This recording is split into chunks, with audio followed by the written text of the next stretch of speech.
The other games that we're pretty confident we know of is Christmas Day. It will be one of the two games Christmas Day. They will be in Lambeau Field against the Green Bay Packers. That figures to be an interesting thing. Who knows if Aaron Rodgers is going to be there, but the Browns and the Packers will be in Lambeau.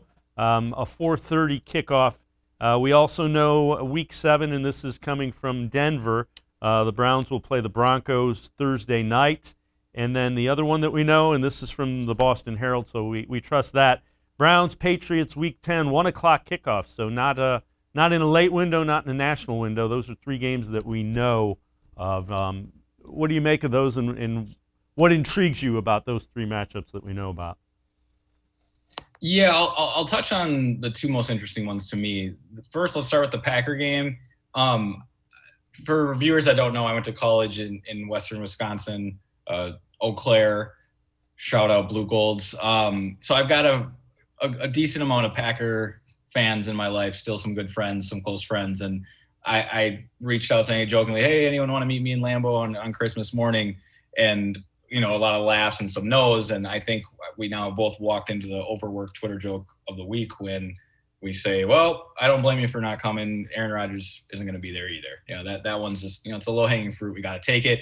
And that really could be a reality. It doesn't matter for the Browns because if Aaron Rodgers isn't playing in Green Bay, I feel like it's likely Denver. They're also on the schedule. The Patriots game landing in Week 10 is, again, probably not the best spot for the Browns. It gives Bill Belichick that perfect sweet spot middle of the year where they'll figure the quarterback thing out. The new defensive pieces will be humming, and you get a Bill Belichick team that's perhaps peaking at the right time. But the Browns will be doing the same, so that one is really going to be a fun matchup. And for the Browns having a third-place schedule, we're seeing a lot of marquee highlight games, but there's some games at the bottom end, if you were to power rank these, Texans, Lions, that should be easy W's. But then again, you never know. They lost to the Jets this year, and the Jaguars game came down to a 2-point conversion. So this is the NFL.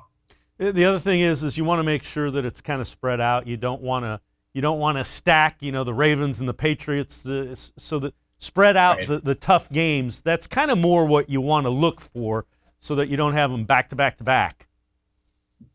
Yeah, 100%. And every year it's about where the bye week lands. And last year the Browns got it right where you want it, right in that Week 9 sweet spot. Split the season up into two halves, really 4 quarters, and it worked in an organic way like that.